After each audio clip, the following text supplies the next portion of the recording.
I'm happy to inform that we have been just joined by the Minister of Civil Aviation of Egypt, Air Marshal Mohammed Abbas Elmi.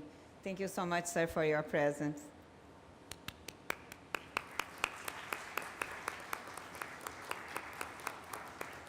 Appreciated. So it's aviation. Being on time is very important for us, so we're starting exactly on time. And I want to wish you all a very nice afternoon, and I'm so pleased to be here because this is a very special event for aviation and for ICAO.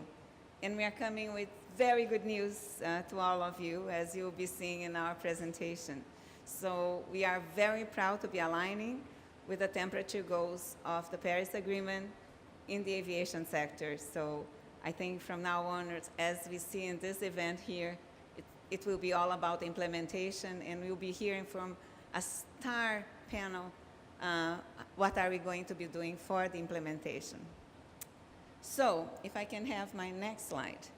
The way we are going to go about the event today is we have prepared a very special video for you, short one, but that gives you an overview of what we have been doing up to the point that we were able to agree on the net zero.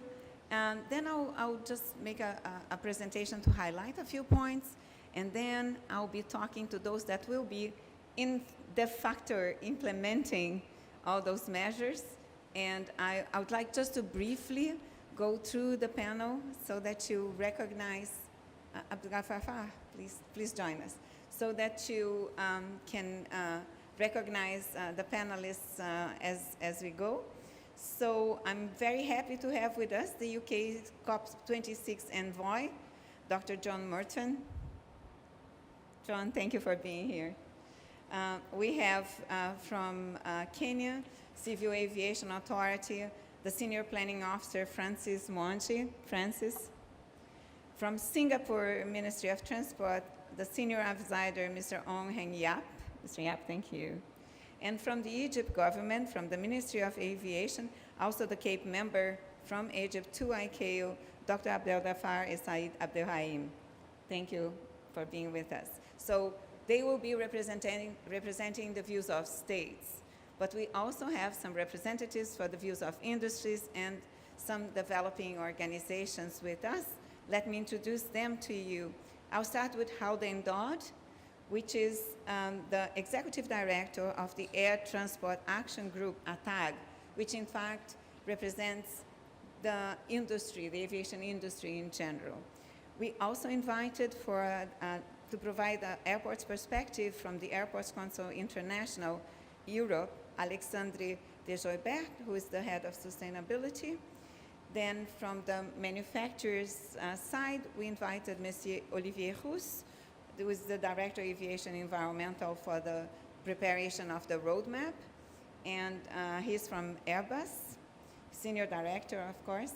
And from GIZ, and it's a partner for implementation, we have the honor to have Christoph Wolf, who is a special advisor on power-to-liquid SAF. So as you can see, that's going to be exciting. So bear with us as we start here today. And if I can ask, please, the next slide, and then our video to give you an overview of our work.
So with that, you have a big overview of the accomplishments of the work of ICAO in the last triennium that led to our assembly just 1 month ago. It was a long and very work-intensive period for us to prepare everything that could lead to a decision of our 193 member states. So just to make sure for those that do not know ICAO, ICAO is one of the specialized agencies of the UN for international civil aviation, and we have 193 member states. And of course, many international organizations, more than 100, work together with us on a daily basis. So those are the 3 main results of our assembly. They are reflected in assembly resolutions at the end of the assembly, and they contain the most important recommendations that this 193 member states agree in moving forward. Just so you to know, we do not only focus on climate change, we do focus on noise, on local air quality, but that session today will be focusing on climate change. So if we can get to the next slide.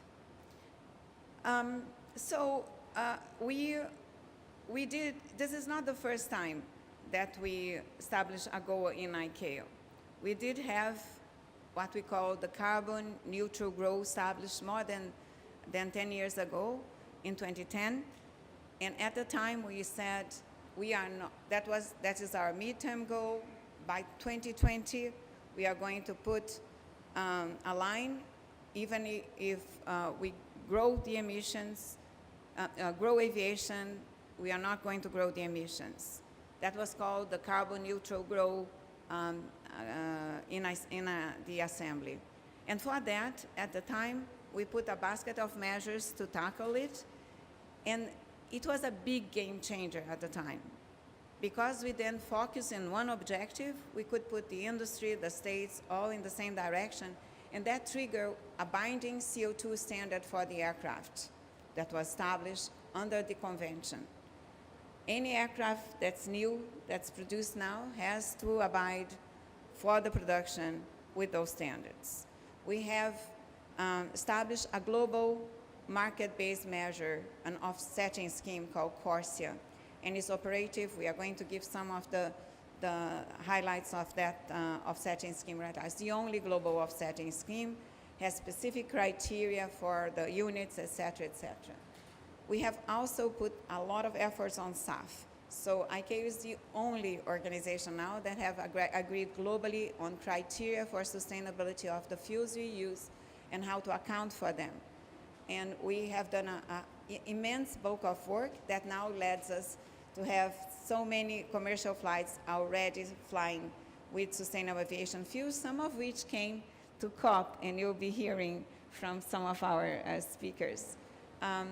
But to get to the decision now on the next step, which is the long-term goal to align with the Paris Agreement, we had to put a process. So in the last assembly in 2019, we established a process that was data gathering, opening the doors for every innovation that could come to our direction under a stock-taking process and consultations with our states.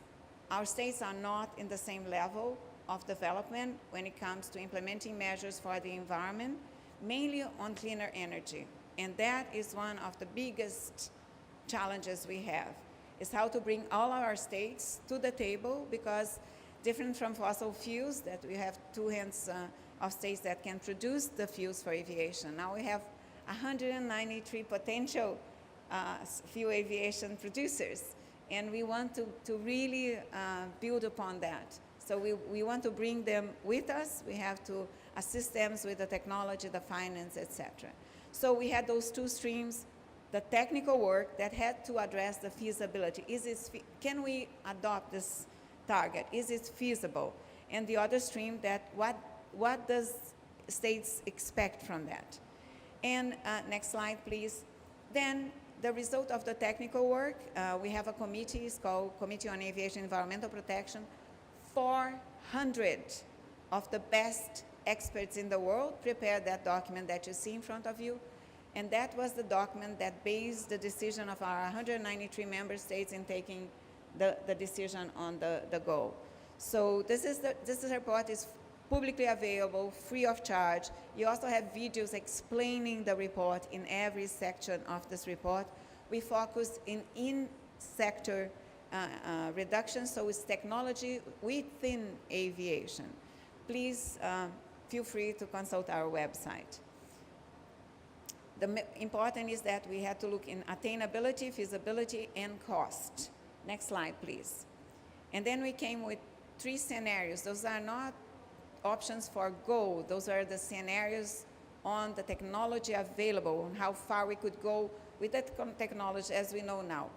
So we projected, as you know, and that technology in the future. Of course, we see the pace of the project. We are pretty sure that new technologies will come and we can be even more ambitious in the future, but that's with the information we had with the technicians and scientists involved. We, at the end, for the LTAG, we chose the highest scenario to advance aviation. And our next slide, please. And with the states, we build upon the building blocks for that goal, right? So we were talking about the scientific point of view, so how that decision aligned with the science. We also look at the level of ambition, what our states expected to be the goal, and more than everything, the message that came from our states is if you have a very ambitious goal, you have to have a very ambitious means of implementation. So if you expect me to go that far, you have to help me a lot as well. That was the message. So that was built, the consultation process, and we had then a high-level meeting where we decided to recommend the goal to the Assembly. Next slide.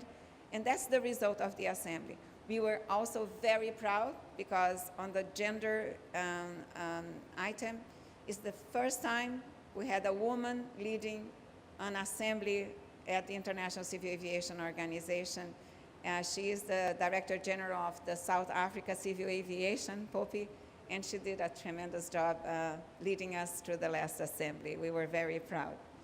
Next slide, please. So you have seen that in the video. I'm not going to repeat, but it's very important that on top of the level of ambition, and when we talk about the level of ambition, we know states are coming from different positions, but our aim is that they all can get to the same level at the end. So that's why our capacity building and everything comes together. Monitoring progress will be very important. We don't have a goal in the air. This goal, it's going to be applied in the air, but it's going to be monitored on the ground, as we say. And we are going to monitor it very closely to see what we can adjust as we move forward. Next slide, please. So you're going to hear a lot about means of implementation. And we are serious about that. It's about financing, but it's also about building the necessary programs and projects to take out things from ground in the places that it doesn't exist yet. So even before the Assembly, we created what we call ACT-SAF. It's Action for Implementation of SAF, Assistance, Capacity Building, and Training. And this is connecting states, industry, the financial organizations to start doing whatever is necessary with our states. So there is a terms of compromise, and we start building from ground up the implementation of cleaner energy in those states. Right now, we are already doing a series of feasibility studies on states that had never thought before of being producers of SAF, and they now look at their vocation, their potential, and they will be now implementing SAF in the future. We had just WEF joining the ACT-SAF, and they already have a target of 300 plants by 2030. So we are going to see a lot of movement on implementation of SAF. Next slide, please.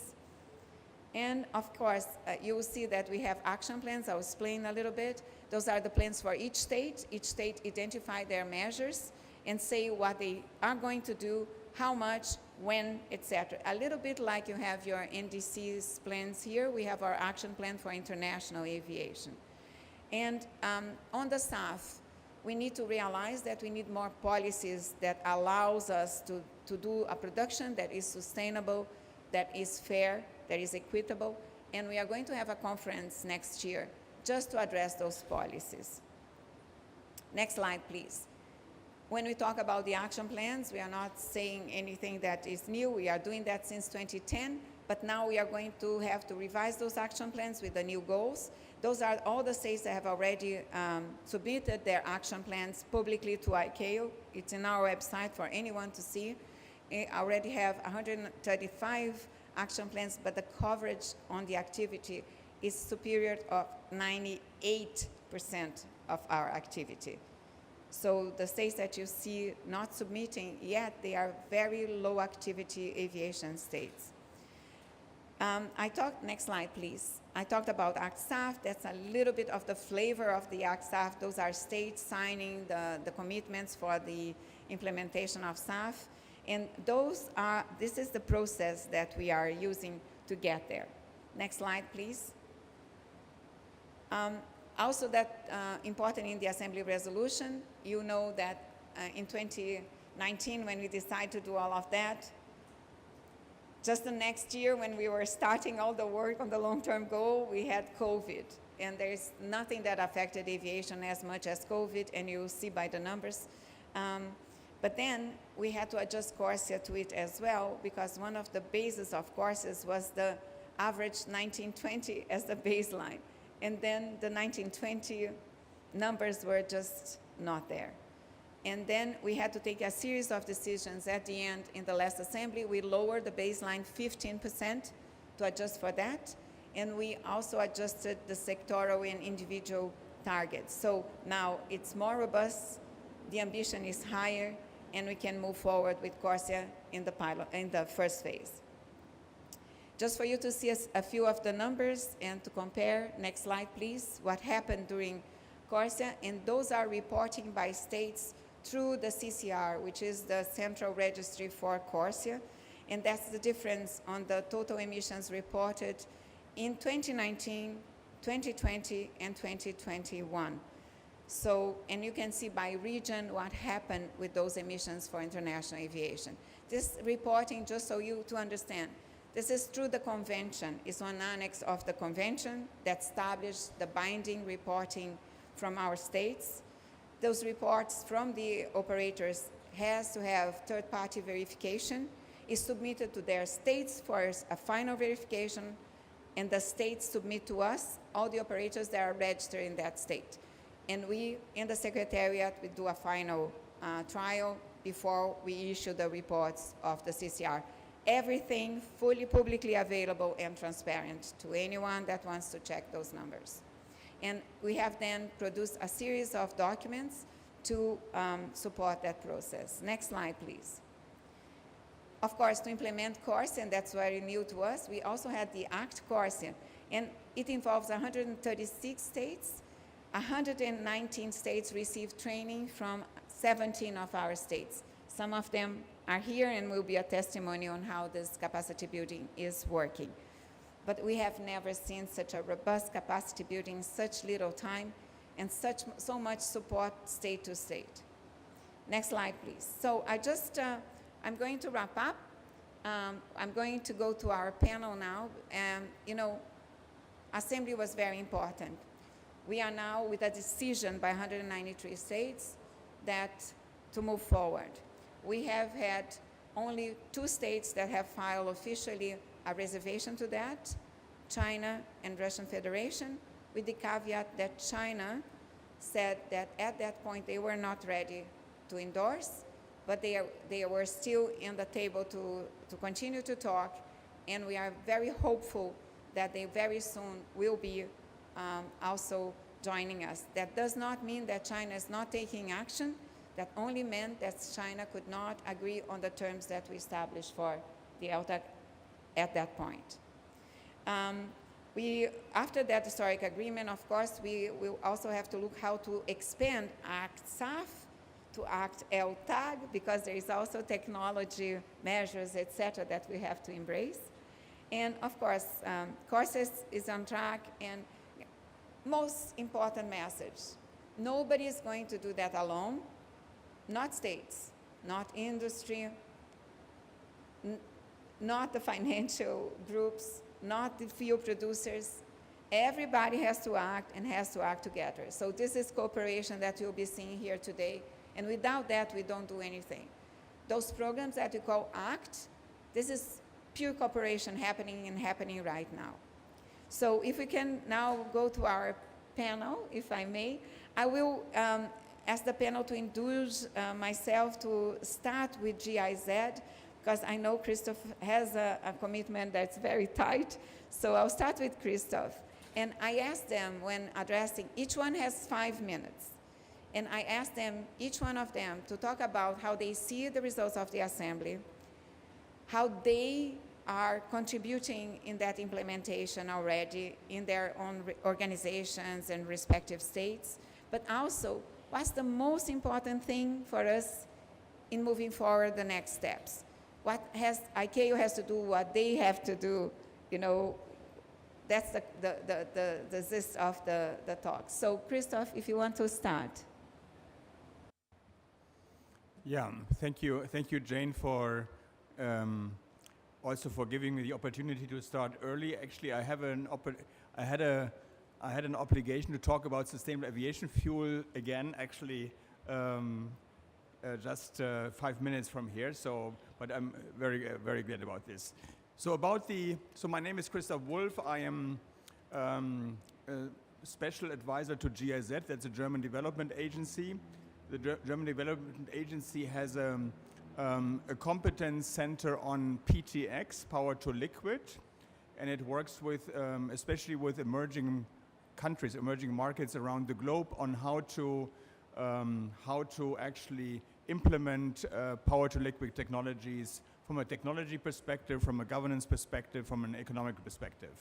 Now, on the question, what is your views on the results of the assembly?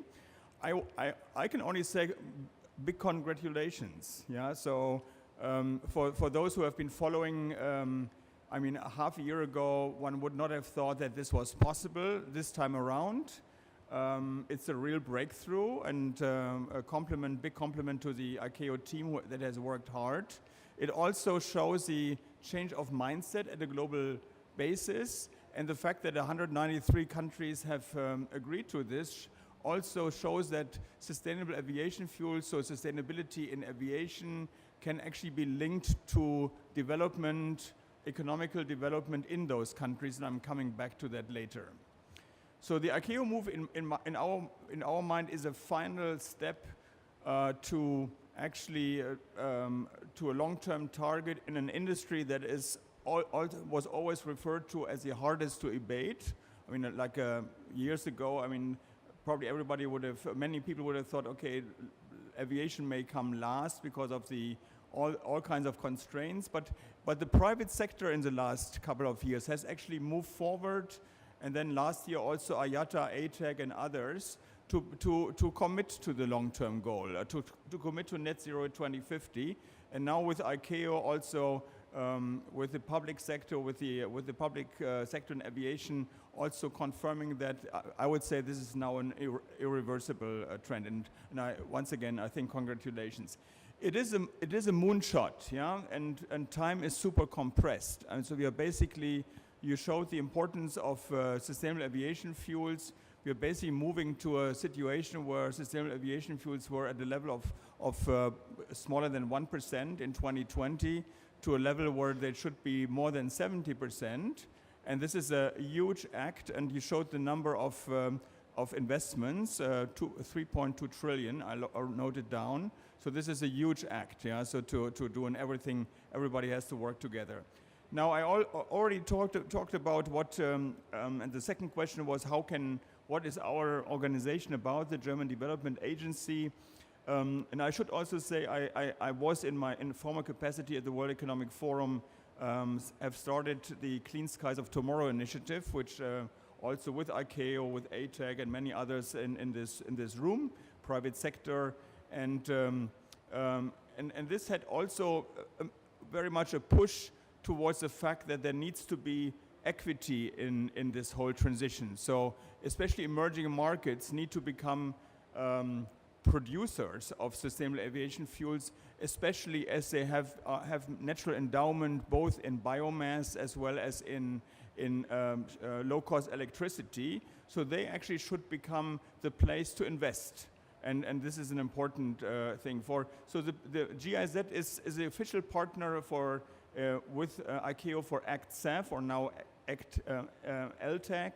We're very much committed to work with ICAO and countries, emerging countries, to implement a full set of measures to enable the rapid uptake of sustainable aviation fuels.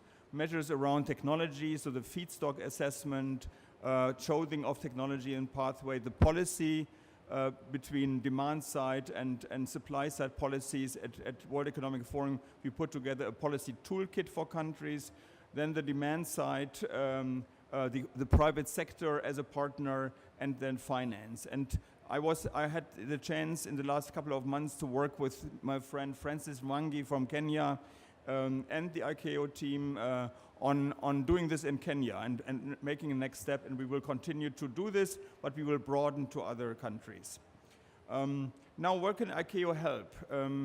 So a lot of policy has been done over the last couple of months, actually. So there's a Refuel EU Act, which will ensure that there is a mandate of 6% towards 2030 on natural production. There is the Inflation Reduction Act, and that basically means that the developed world will actually attract investment into sustainable aviation fuels, and maybe the speed still has to be increased to achieve 2050 target, but this is but in developed countries it's going forward.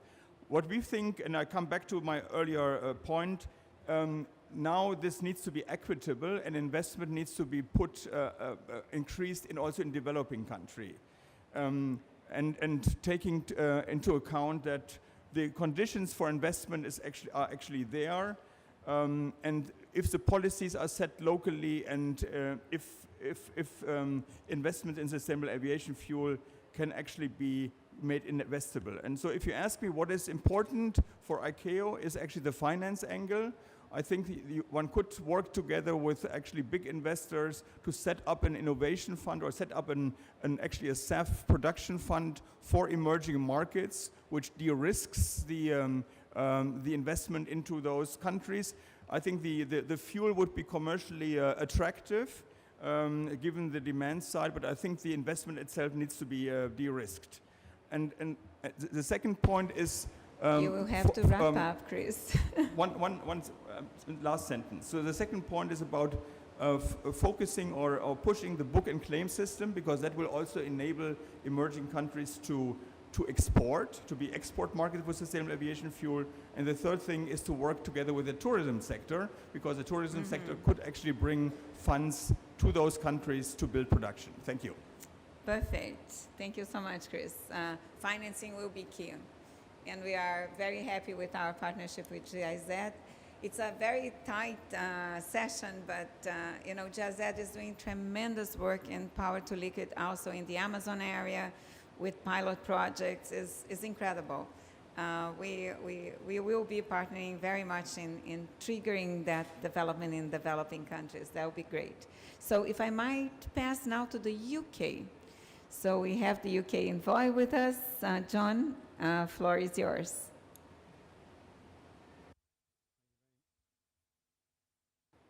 Thank you very much, Jane. And I'm very glad that you are leading us through this discussion, because otherwise I think I would be sitting on the biggest mantle that I have ever sat on. And I do hope that you will be able to bring more diversity to your panels in future years in that regard. We are working on climate change for our children, and my daughter would reprimand me for sitting on a panel such as this if I made a habit of it. So more power to your elbow. Let me congratulate ICAO and its member states on the Net Zero 2050 goal. It's a huge achievement, and I'm really delighted to see it. And what we've learned through our own experience in tackling climate change in the UK is that setting targets is absolutely necessary. It's really important, and it sends the signals to industry and to finance to make their investments in line with those targets or risk stranded assets. But whilst it's necessary, it's the easy part. and the difficult part is in implementation, as we are all discovering as we work towards net zero. So I just want to make 3 points about this process. The first is the UK has pushed hard for the development of this target and will continue to support its implementation. Ahead of COP26, we launched the International Aviation Climate Coalition that now spans 59 states and was instrumental in pushing ICAO to pick up this target. And we will continue to work through that International Aviation Climate Coalition to push for robust implementation of CORSIA, to promote genuinely sustainable aviation fuels, and to build capacity. And as you said in your presentation, Jane, capacity building is hugely important, including simply for the maintenance of coalitions like the International Aviation Climate Coalition. We have 59 states who are party to it, including countries as diverse as Niger and Chad and Papua New Guinea. And for countries like those to be taking part and meeting the goals that ICAO has set ourselves, it really needs capacity building, and we're committed to that. So the second point is capacity building. It's going to be key to delivering on ICAO's objectives, and the sort of capacity building you set out in your slides. We're really proud to work with our Kenyan colleagues in East Africa to deliver that. It's hugely essential, because no matter what we do in countries like the UK, and no matter what commitments airlines like British Airways take on, if BA 54 to Nairobi on a Friday night is full of sustainable aviation fuel from Heathrow and arrives in Nairobi and can't buy any, then it has a problem. So we all have to work together, because aviation is the archetype of an international industry. So we want to really push that. And the third and final point I'd make is just how we are working to keep our own house in order in the UK. Sustainable aviation fuel, as you've set out in your slides, is an important part of that, but it can't be the only solution, and we are adopting very much a whole-of-basket approach in the UK under what Boris Johnson was always proud to call our Jet Zero strategy. And that will have to balance enabling air travel and our own domestic carbon pathways, and also a leading role in ensuring that the economic benefits of these changes are felt. This can't just only result in higher airfares for passengers. It's got to create new wealth and new value in the supply chain. In the UK, we're doing that through a range of domestic targets. All flights in the UK, domestic flights, should be net zero by 2040. All airports should have net zero operations by the same date. We have a target of having up and running 5 sustainable aviation fuel production plants by 2035, and we'll have a regulation in place to make sure that 10% of aviation fuel is sustainable aviation fuel by 2030. And perhaps most importantly, and I would really draw this to your attention, the UK's 6th carbon budget, which is our legally binding mechanism for delivering net zero, our 6th carbon budget, which spans the years, I think it's 2034 to 2038, so it's centered around 2035, 2033 to 38. That commits us to a 78% reduction in UK emissions on a 1990 level. That's the sort of most ambitious target in the Western world for emissions reductions. But on top of that, that includes not only domestic aviation, but all international flights originating from the UK. So all of the aviation fuel that's sold in the UK for flights departing Heathrow and Gatwick and Stansted and so on will be sort of will be factored into that national emissions reduction target of 78%. So I'd encourage all other countries here at the roundtable to factor in international aviation into your own NDCs, into your own carbon reduction plans. So with that, I'll hand you back the floor. I know you've got a lot of speakers to get through. Thank you, John. Number one, we are so thankful to the UK and the process leading to the last COP, that and between the last and this COP, that really helped very much the decisions in ICAO. One thing is for us to say we have to take that target, you have to go there. The other thing is lead by example. So the UK prepared their own roadmap and showed the world that it was possible to do it, that they were walking the talk. So I think that was a big and nice trigger for that. We have to talk a lot about national versus international, and sensitivities and legalities of that, because the fact that we have two different conventions and that, for example, we cannot in ICAO tell UNFCCC what to do, or UNFCCC cannot tell ICAO what to do, that doesn't mean we cannot do things together and that we cannot cooperate to do things better. That's a completely different thing. And we are ready to do that. We have been cooperating with the UNFCCC and connecting the NDCs with the action plans. I think that's one of the most powerful things we can do to align actions nationally, internationally, without the fear that some of the developing states have that they will be imposed by developed countries actions that they cannot deliver in the developing countries, or sanctions that will impede them to do what they need to do. So that conversation, that connection, and that cooperation will be key in moving forward. And SAF brings all those elements together so everybody can move together. And I think that's the big click on the cleaner energy that we are seeing. So thank you so much, John, for highlighting. Then I pass to Egypt. Abdel Ghaffar, that's also part of that report that you have seen. So Abdel Ghaffar is the member of Egypt to CAPE, and he was one of the ones that were sitting down the chair in carving the report with us. Go ahead, Abdel Ghaffar, 5 minutes. Thank you very much, Jane, and good day, everyone. I think, as you present, Jane, this year, 2022, the aviation world came together during the ICAO Assembly meeting and showed the whole world that states and relevant organizations will work together through ICAO to strive to achieve a collective long-term aspirational goal in support of the Paris Agreement temperature goal.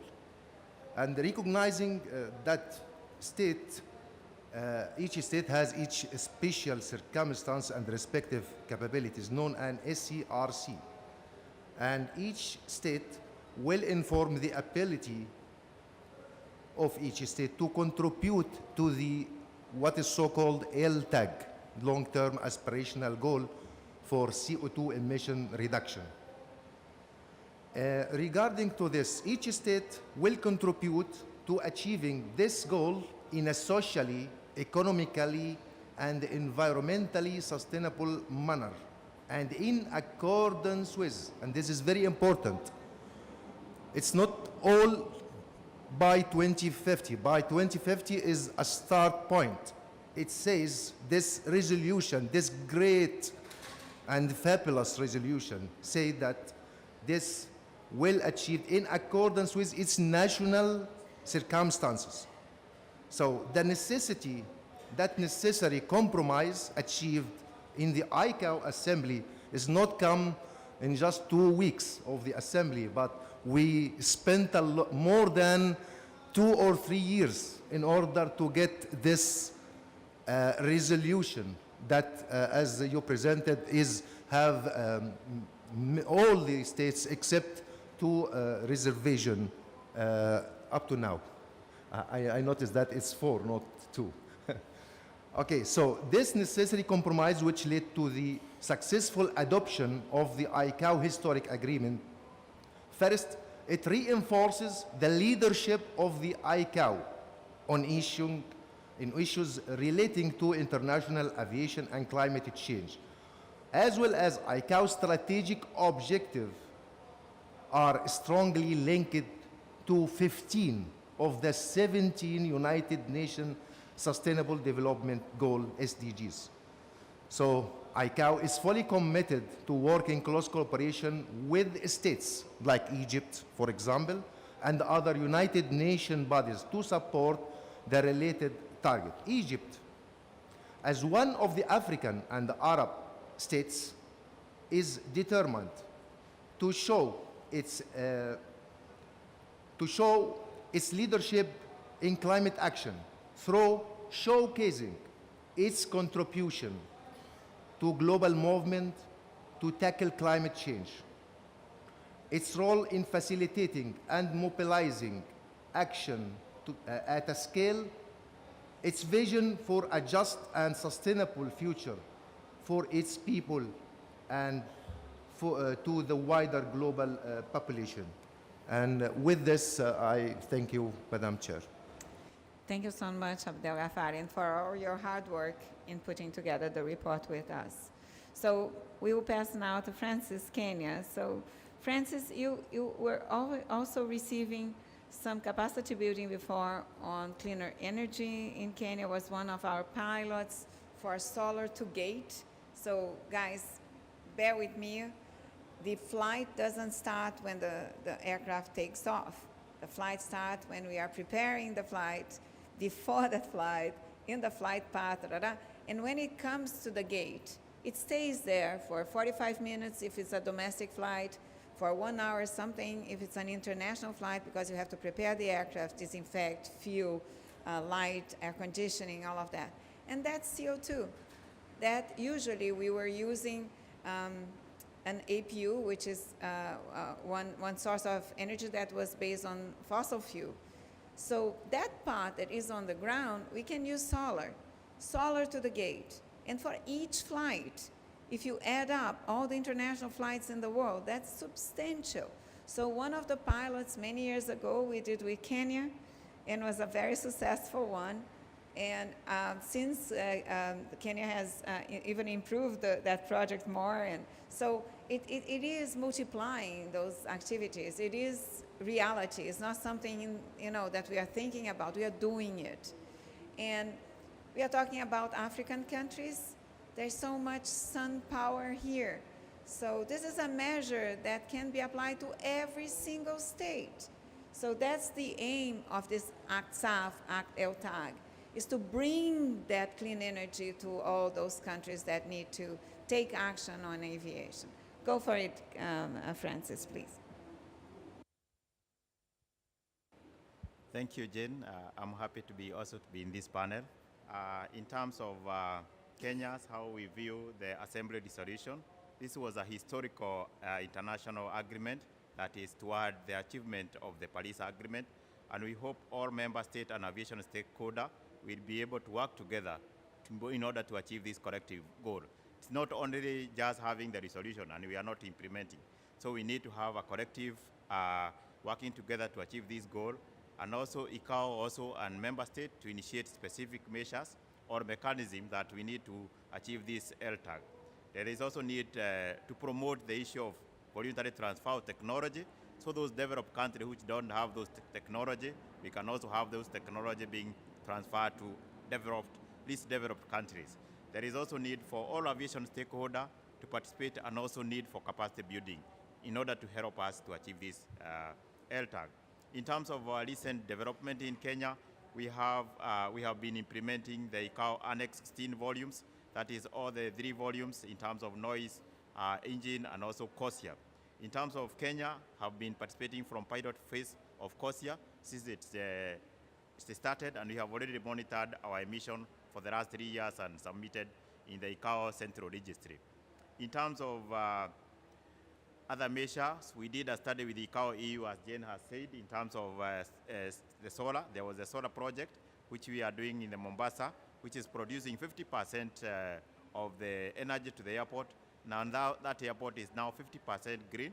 We also did a study on SAF, sustainable aviation fuel, which showed that Kenya has capability to develop SAF, and we are working with the key stakeholders like GIZ, I've said, UK, and we want to scale up in terms of SAF development. We are incorporating the SAF toolkit, which was launched during COP26, and we hope to implement SAF generation in Kenya in the future. Kenya has also submitted its 3rd action plan, which was submitted in September this year before the Assembly, and we have incorporated all the 5 baskets of measures in terms of technology and sustainable improvement of like purchase of new aircraft. There is also issue of operational improvement for air traffic management, and also issue of airport improvement. We want to put more solar energies in our airport because already the pilot showed it is possible. Now we want to scale up like Jomo Kenyatta International Airport. We want to put a 3 megawatt solar so that we have the power, we have more cleaner energy in our airport. In terms of next step, The key, as other team have also alluded, there is need for capacity building and training, especially for sustainable aviation fuel through the program ACSAF. So we want this thing to be done for all countries. We have many countries generating. There is need for sustainable investment and financing for putting concrete means for implementation, a need for technological transfer, and also states, as Jane has said, there is need to update our action plan. Because some are already old, we need to update our action plan to be able to quantify our emissions. And all the last one is all states to be able to participate in COSIA to increase the ambition. And also, in conclusion, if I want to conclude, is that there is need to have a policy, harmonized policy for SAF in order to have well development. Thank you, Jane. Thank you. Very important, the issue of harmonization and this issue of there is no one fits all. So each state is seeing what's the best measure for the state. In general, what's the best feedstock for the state, for the SAF. So there will be a big difference on how the states are going to tackling that. But it's not one fits all, but that is really good. So our last state to speak is a major Asian hub and has been recently very, very involved with SAF production. And I'm eager to hear from you, Mr. Yap, all those developments in Singapore on sustainable aviation fuels as well. Mr. Yap, please, you have the floor. Oh, thank you, Jane. Well, climate change is a defining global challenge of our times. It is an existential threat, particularly for small, low-lying island states like Singapore. Hence, resolute, urgent, and collective response by all is imperative. The international aviation sector must take part in this crucial endeavor. The adoption by the ICAO Assembly this year of an ambitious long-term aspirational goal for international aviation to reach net zero carbon emissions by 2050 is timely. It is a carefully balanced compromise that is inclusive and takes into account various interests and needs. Importantly, the achievement of this goal is dependent on the collective actions by states and the industry towards a common purpose under the leadership of ICAO. Singapore will certainly do our part to realize the LTAC. We are taking some early actions. We are voluntarily participating in COSIA's pilot phase, with our air operators reporting their emissions as a start. Singapore Airlines operates one of the most fuel-efficient aircraft fleet. Now, to advance the greater use of sustainable aviation fuels, or SAF, Singapore is carrying out a pilot on the provision and uptake of SAF at Changi Airport. This pilot also includes the purchase of SAF credits by businesses and air travelers when using flights with blended SAF. Further, Neste, a Finnish company, is constructing a SAF production facility in Singapore. When completed next year, it will be the world's largest such facility with an annual production capacity of 1 million tons of SAF. This will provide a dependable supply of SAF for airlines using the Singapore Air Hub. Singapore will take more and greater actions and efforts. We are developing our Sustainable Air Hub blueprint, a decarbonization roadmap for the Singapore Air Hub, and with targets for 2030 and 2050 and tangible pathways for achieving these targets.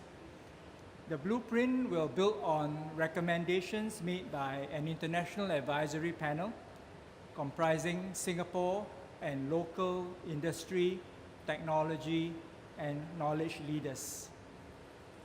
The Singapore Air Hub Blueprint will be published next year and will serve as our updated state action plan with bold targets and plans.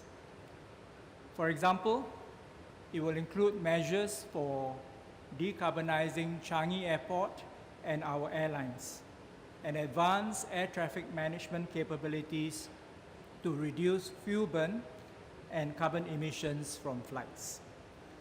On SAF, Singapore will study potential long-term ecosystems for SAF supply in the region and mechanisms to encourage uptake of SAF by airlines. We will also study measures to build up the market for aviation carbon offsets. Now, what are the next steps and how best can ICAO, states, and industry support these? In short, inclusivity and collaboration. In striving to decarbonize international aviation, no country should be left behind. Each state can contribute to the achievement of the collective global LTAC within its own national time frame based on its special circumstances and respective capabilities. Developing states will require both capacity building and financial support to implement aviation emissions reduction measures. Singapore will continue to contribute in providing technical assistance, for instance, through our participation in ICAO's Assistance Capacity Building and Training, or ACT programs for both CORSIA and SAF. Extending beyond this, at the recent ICAO Assembly, Singapore called for the development of an Assistance Capacity Building and Training, or ACT program on LTAC to address the needs of states in implementing aviation emissions reduction measures and for ICAO to bridge states and sources of finance. We are happy that this was also agreed at the ICAO Assembly. On a related note, of course, collaboration must be stepped up, be it cooperation between and among states, state industry and other public-private partnerships, and collaboration across the whole ecosystem. For example, under recently signed bilateral memorandums of cooperation or understanding between Singapore and the United States, the United Kingdom, and New Zealand, the partners will collaborate on key initiatives such as SAF research and development and production and green lanes. Another example, which my Kenyan colleague has mentioned, is the development of a global harmonized framework for the use of SAF, which Singapore supports.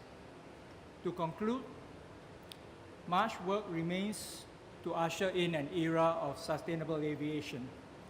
Singapore will continue to work closely with ICAO, member states, the industry, and other stakeholders in a collective effort to safeguard our planet's and humanity's future. Thank you. Thank you, Mr. Yap. It's incredible what Singapore is doing, and we are so eager to see the plants in Singapore up and running very soon. It's amazing. And you touched on the global framework for harmonization. That's one of the key elements for discussion in the next conference on SAF next year.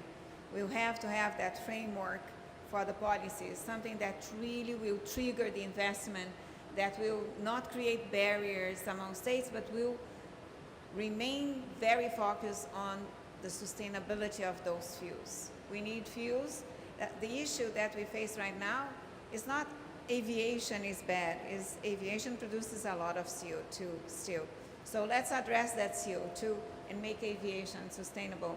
And for that, we need that framework very urgently. So we heard our states, but I have to say industry has been working very, very, very strongly towards sustainability of aviation. And I'm happy to have here a TAG and a representative of airports and one manufacturer that will talk to us about all those developments. So I'll start with Haldane. Haldane, the floor is yours. Excellent. Thank you, Jane.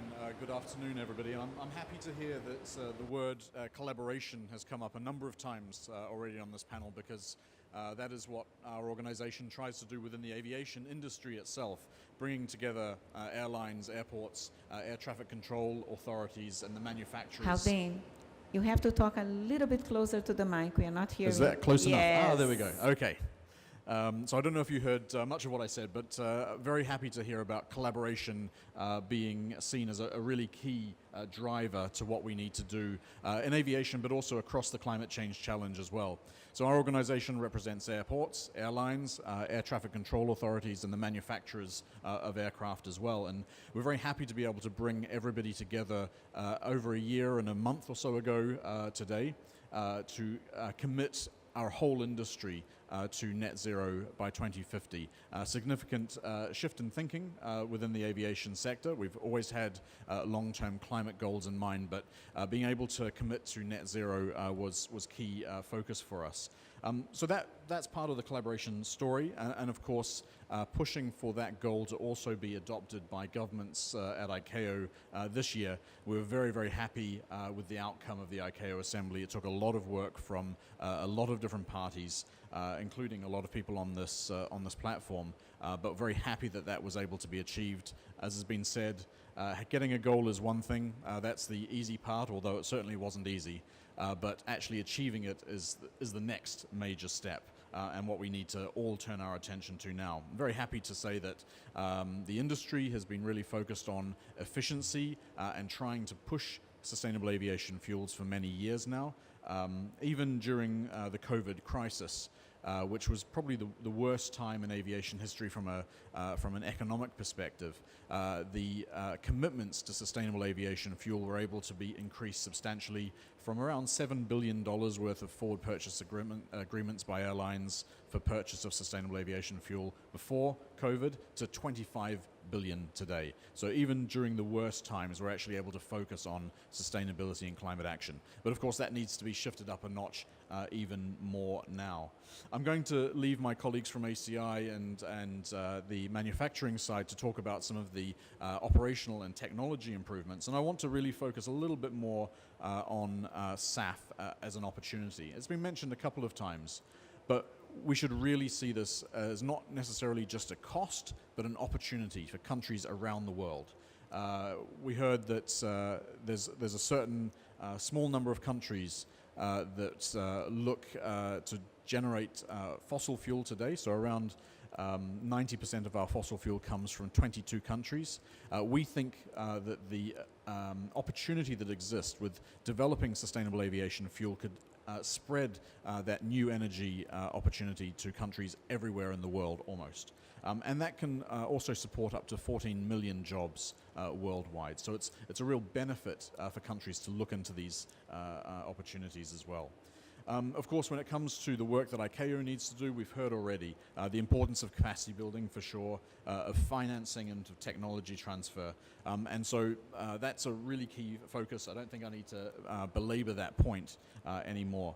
But I would say, just in concluding, that while we have developed a global set of pathways for how aviation at a global level can get to net zero, it's really important for individual countries, nations, to work on their own pathways themselves, to make sure that each company is invested in this, that brings net zero into their corporate strategy, and working with energy industry in individual countries, working with governments to set national policy targets and pathways of how they can only work to reach net zero as well. We've got them in the UK. It's great to hear Singapore is working on them as well, and a number of other countries will be doing so. I know that ICAO will be working through the state action plans to try and identify opportunities that exist as well. So I'm going to leave it there. Very happy to take part in the side event and be with you for any questions that might be. Excellent, Haldane. It's a pleasure for us to have, together with Haldane, some representatives of the industry in the panel. We'll start with airports. And So one of the things that became clear to us as we are going to, we were producing this report, the long-term aspirational goal report on the feasibility, is that when we look to the airports, we were looking at them no longer as airports as we saw in the past, but as the new hubs of energy for aviation. And you know, airports will not have a very easy life because some will choose electric, some will choose SAF, some will choose direct hydrogen. And you guys will have to put all the infrastructure there to be this clean energy hub for all those different sources of clean energy that will be demanded from you. So how are airports looking into the future, and how are you positioning yourselves in that implementation? Alexandre. Thank you very much, Jane. No, indeed, it's kind of crucial times for us as airports, given the whole developments that are being operated within the sector. And just maybe to mention, since you indeed highlighted how important it is to work together. I mean, as part of within airports industry, I mean, we've seen that over the start of the 2000s, there were really airports working individually in addressing their local environmental impact. And then after some years, we decided indeed that it made more sense to work collectively in addressing doing climate action and addressing climate change. So indeed, I would maybe just make two main points, and the first one maybe would like to take stock of what the airport industry has actually achieved in accompanying the industry towards the climate neutral economy, and then in the second point would be more indeed to look to the future and ensure that we meet the commitments that we made from an airport perspective. So maybe first on how we deliver and how we started to deliver and continue delivering is we have frankly this flagship airport carbon accreditation program that was launched already in 2009. It's so we have a long-standing history of engagement in climate action, and actually we didn't wait for the Paris Agreement to take place either. And I would like to also to thank ICAO and the UNEF CCC since they are supporting and actively participating by overviewing the administration of this only institutionally endorsed global carbon management certification program for airports. So this program started 10 years ago. It started only with 17 European airports.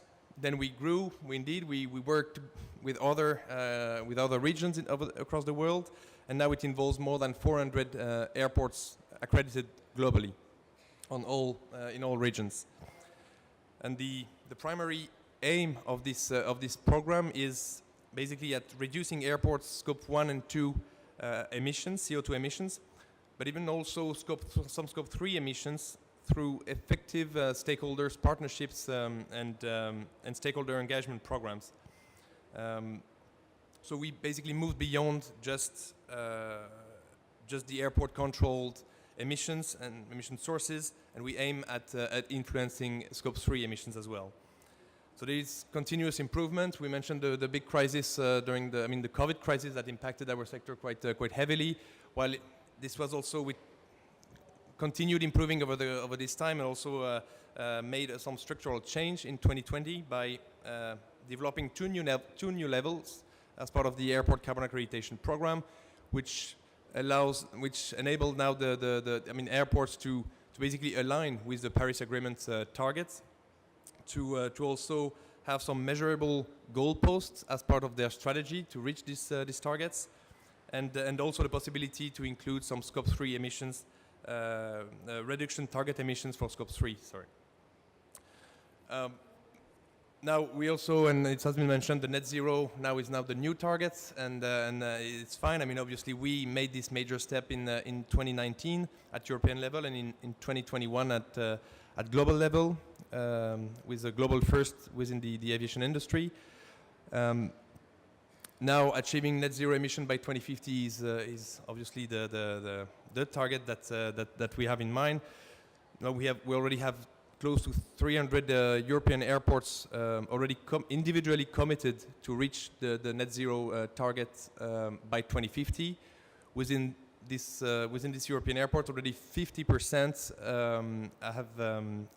have even an earlier target by 2030, but net zero by 2030 or earlier, with strategy developed.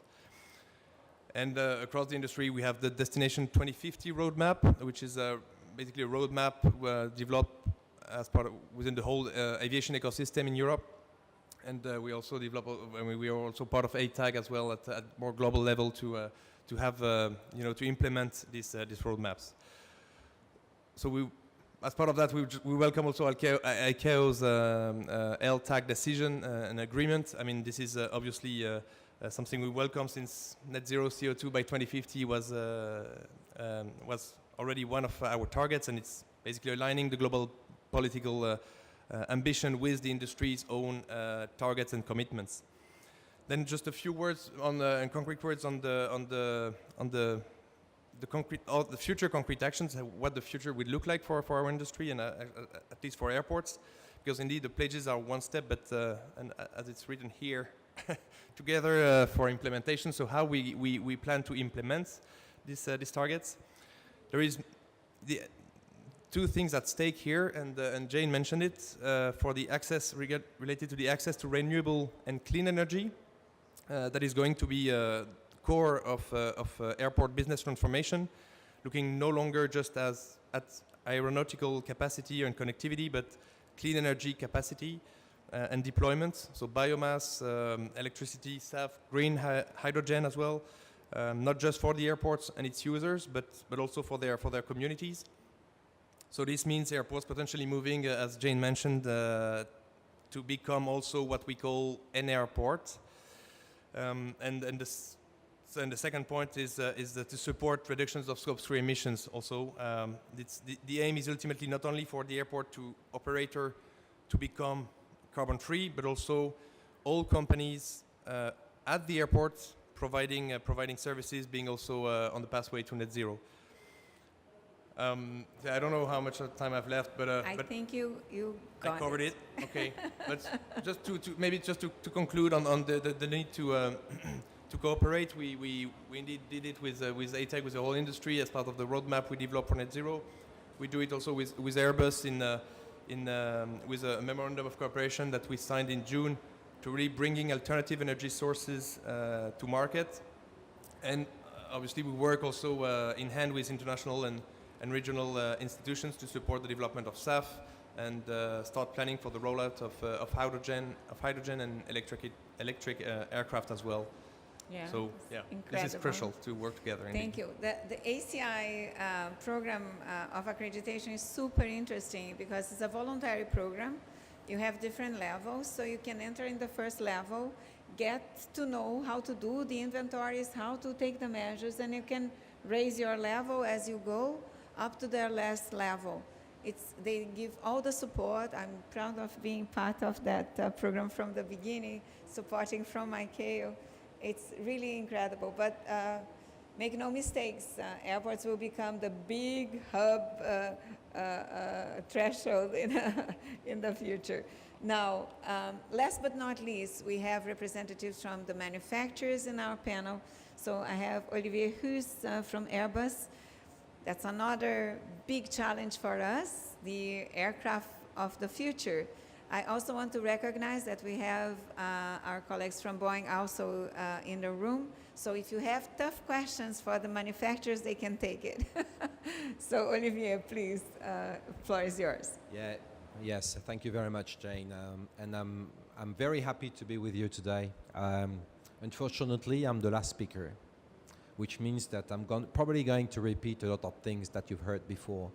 But you need to take it from the perspective of what a manufacturer thinks about this, what a manufacturer thinks about decarbonization, and what a manufacturer thinks about the recent adoption of a long-term aspirational goal at ICAO. So I'll try to bring you through a story, highlighting a couple of examples of things that we're actually doing and currently doing at this point in time. So I'm Olivier Hus. I work at Airbus, Corporate Affairs. So let's step back for one sec. I think back in 2021, the global industry, which is represented by ATAG, committed to a net zero carbon goal by 2050. But the commitment was underpinned by a roadmap detailing the potential of the various mitigation measures that can be deployed by the aviation sector. So we can talk about developments of technology, fleet renewal with state-of-the-art aircraft, operational air transport system enhancements, sustainable aviation fuels, and new energies like hydrogen. And of course, market-based measures with ICAO CORSIA, which is the first global and sector-wide offsetting mechanism. Aviation is a hard-to-abate sector, that's clear, and that's why the commitment came along with a call for action to energy providers, aviation stakeholders, and also a call for action to governments. Creation of private-public partnerships, setup of public policy support are examples of asks that the industry has been formulating for a year. So some countries and regions have already stepped up and set up state action plans specific to aviation and in line with a net zero carbon emission goal by 2050. In Europe, for example, there is the Fit for 55 legislative package, and this one includes elements related to the aviation sector. In the UK, we can see an acceleration as well with the Jet Zero initiative. In the US, we have the National Action Plan with mechanisms that supports research and development and also supports the deployment of SAF at large scale in the country. We have also lots of other initiatives around the globe with, for example, in Chile, an initiative which is called Vuelo Limpio, which aims at providing a national decarbonization roadmap for the aviation sector. And my colleague from Singapore also mentioned the Blueprint project that there is there. And there might be other areas where other countries and regions that are working on that. So all these are encouraging steps, but aviation is a global sector, and a global challenge requires a global response. That's why the ICAO adoption of a long-term aspirational goal of a net zero carbon emissions goal by 2050 is a historical and international agreement. It sets a level playing field, and it aligns the industry and the states on common objectives that are consistent with the Paris Agreement objectives. It is a signal for stakeholders, for aviation stakeholders, for energy providers, but also for the investor community, that the aviation ecosystem is ready for its transformation to ensure its sustainable growth in the future. The agreement will enable coherent strategies and accelerate investments. It will create opportunities.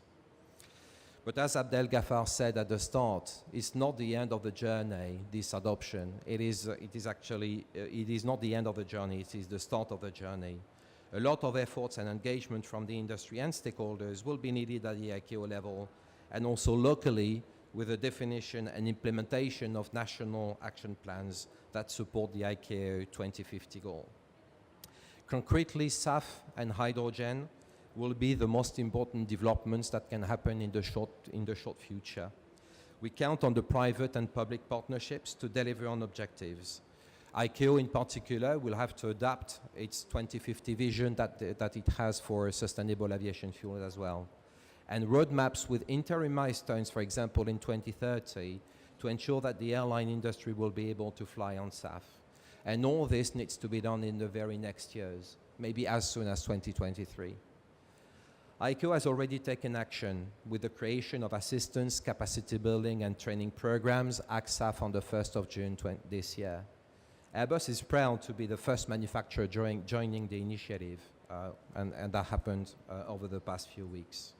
So what is it that we're doing at Airbus? We're also taking steps. All of our aircraft, we have series of targets, and one of them is that by 2030, all our airplanes will be able to fly with 100% SAF on board.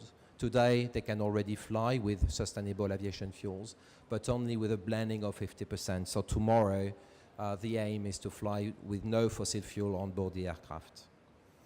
We also want to be the first manufacturer to put a zero carbon emission commercial aircraft in service by 2035.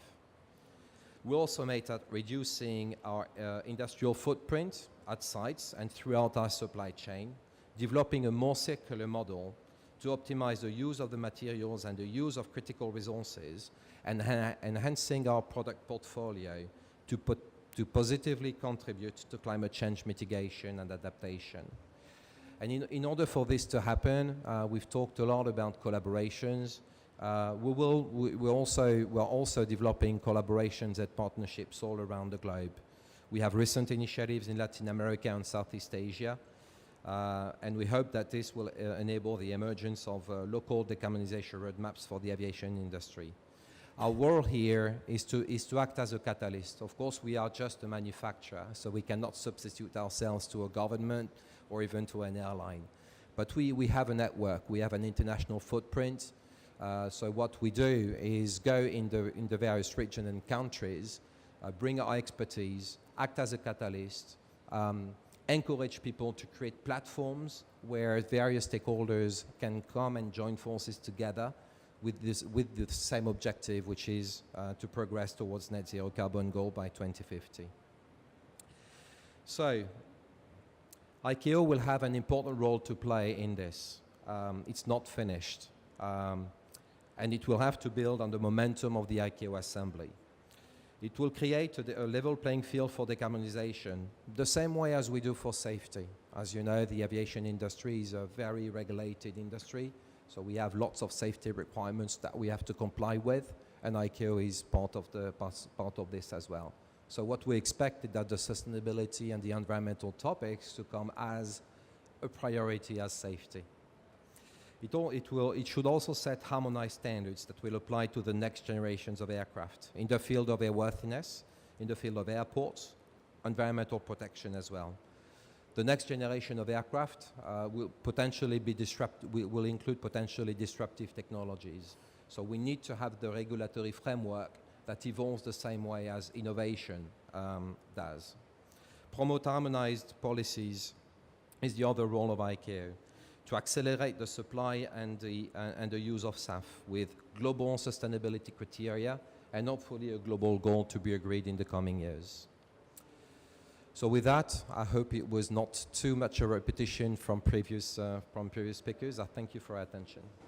No, Olivier, you brought very, very good news with how it's very important to see how each one can play a different role in the ACSAF, in supporting states and bringing states together in implementing the projects. This is really happening, and it's happening now. And I think that is the most powerful tool that we have right now to start implementing our road to net zero 2050. With that, I don't know if anyone would like just to make a final comment, because I can see people eager to ask questions, and I wanted them to profit from your expertise. Abdel Ghaffar? Yes, thank you very much. In accordance with His Excellency Air Marshal Mohammed Abbas, the Minister of Civil Aviation, our civil aviation industry is considered a key sector in sustainable transport that should provide direct and cross-cutting impact on climate change, pollution, quality of living, and efficiency toward the potential effective implementation of any LTAG. By using the Plan, Do, Check, Act process under the State Action Plan, Egypt can define the challenges and work on changing these challenges to opportunities. In accordance with three main pillars of the means of implementation, which is finance, resource, science and technology transfer, and capacity building. So it is very important for any state like Egypt to establish a high panel within the state for the state action plan to gather all the stakeholders together to work in close collaboration and cooperation to strive to achieve the any LTAG under the state action plan. Also to move rapidly towards full, timely, inclusive, and at-scale action on the ground. Regarding to the LTAG, it's only focused on what is so-called in-sector measure, which is the technology, the operation, and fuel. The report, however, said that any implementation of the LTAG is largely driven by the fuels, i.e. the sustainable aviation fuel or lower carbon aviation fuel, known as SAF or LCAF. So a lot of investment is needed within the state. We need to direct this in order to produce SAF, not just to buy a SAF from other state. And on this regard, we are focused on three main pillars in order that our ambition is equivalent to those, which is the main is the capacity building and the financial availability, of course, and the technology transfer. And with this, I conclude my last sentence. Thank you. Thank you. Yes, the action plan is very important.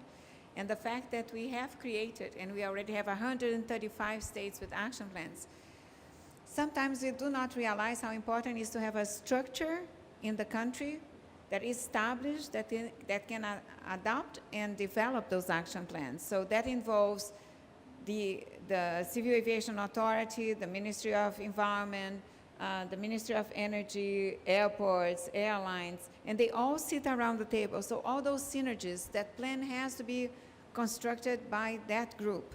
And that group, it's important that doesn't matter, the governments come and go, authorities change, but if you have a core structure in the country for dealing with that, the structure remains and the capacity building can be passed to the others, because that's the program we have. Anyone that comes can be trained. We have virtual trainings. We have this renewal of the capacity, which is very good. So any other questions from the room? It's time for you. I'll start with the lady at the end and then the gentleman. Do we have a mic that we can pass, please? That lady and then that gentleman. I have not seen in the other end if someone raised a hand. Sorry. I started like. So we'll start this way. First that lady here, sir. In the first row. Oh my God.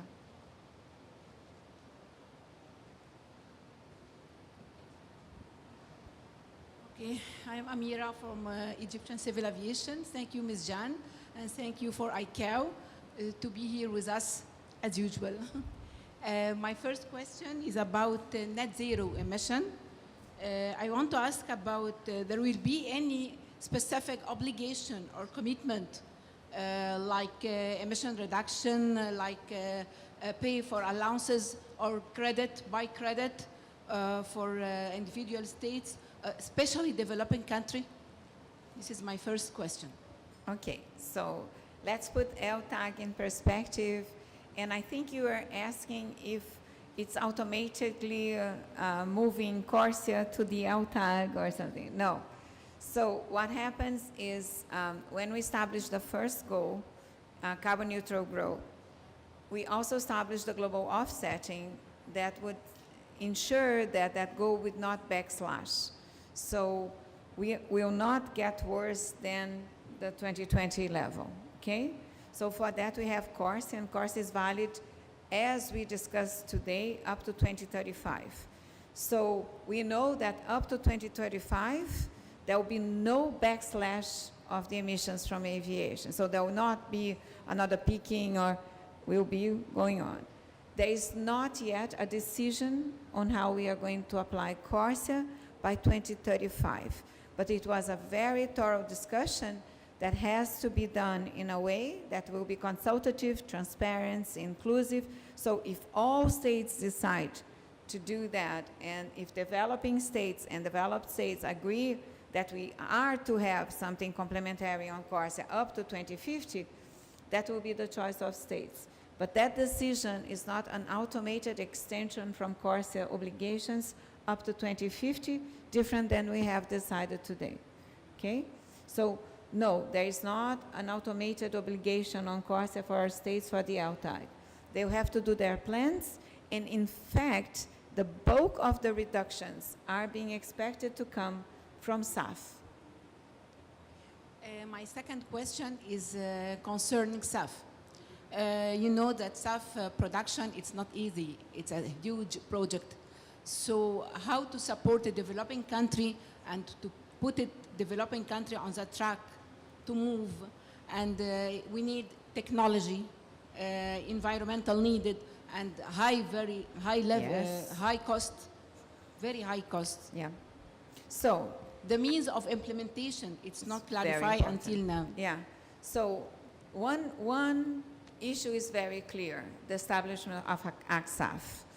And what we did immediately as we created the program, we connected with all our states through a state letter to ask them, do you want to be part? Where are you in the, let's say, in the development? And what is the first need you have? So some of our countries, they already did a feasibility study. They already know what is their feedstock availability, what's the best fit for them. And now they want to be matched with someone that can help them do the development of the project and finance. So it's a business case now that we have to help them do. Other states, and that's the majority of our states, they don't know what is their vocation. So for that, what we are doing at SAF as a very first step is feasibility studies.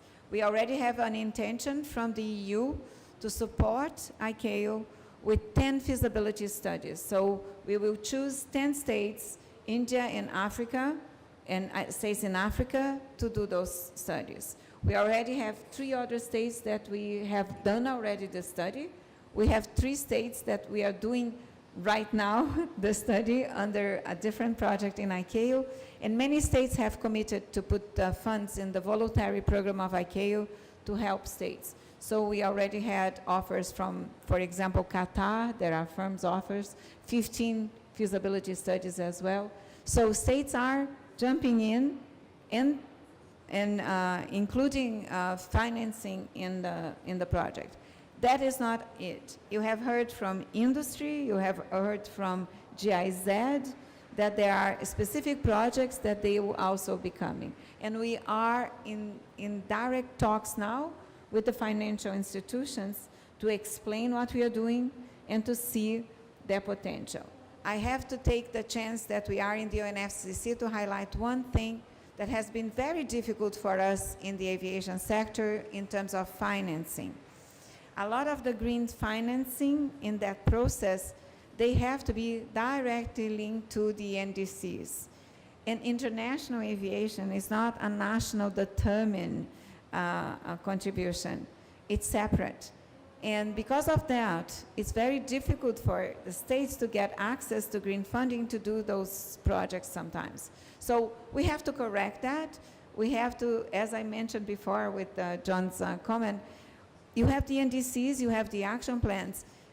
That doesn't mean that we cannot cooperate, and the financing for SAF is both for domestic and international. So we have to find ways of opening those doors for better financing for aviation in the green financing under the process that we have here in the FCCC. But I will open to the panelists if anyone wants to. I think Abdelghafar and then ACI. Yes, thank you very much. In fact, it's a very good question from Dr. Amira. On this regard, just to complement what you said, is ACTSAF was launched on the 1st of June 2022, and it will provide opportunities for states to develop their full potential in SAF development and deployment, in line with the No Country Left Behind initiatives and the 2050 ICAO vision for SAF, and the 3 main pillars of the sustainable development recognized by the United Nations. And on this regard, I'm very proud and humble to announce that Egypt is one of the 54 states that have expressed the intention to actively participate on the ICAO ACTSAF program. That was my remark. Thank you. Yes. Alexandre?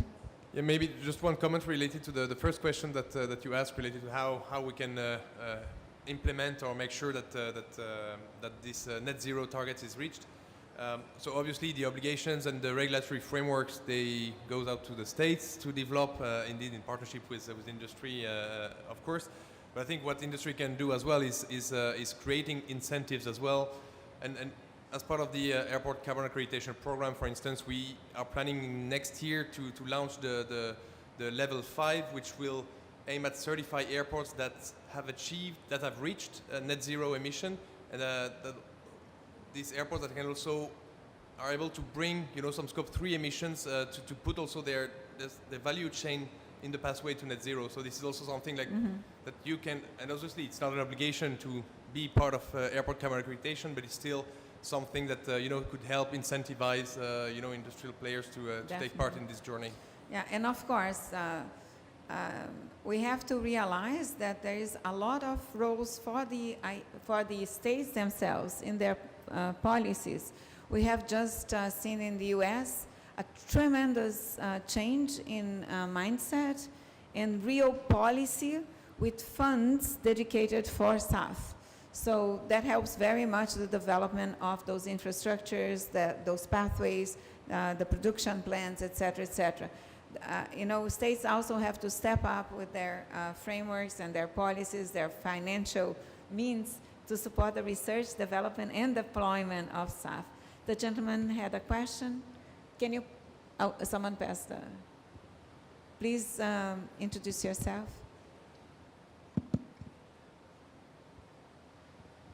Thank you. Philippe Dunsky, Dunsky Energy and Climate Advisors out of Montreal, actually. I'm just curious, I've appreciated this discussion and a lot of conversation around SAF. I haven't heard other aspects of the net zero challenge, and one in particular that I'm curious about, and I say this in all honesty out of ignorance, is the contrails.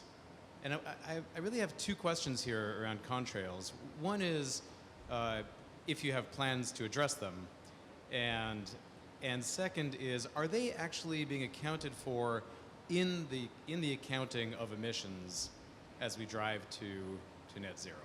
Okay. Thank you. Anyone in the panel wants to take it? Airbus? The answer is the numbers you saw from ICAO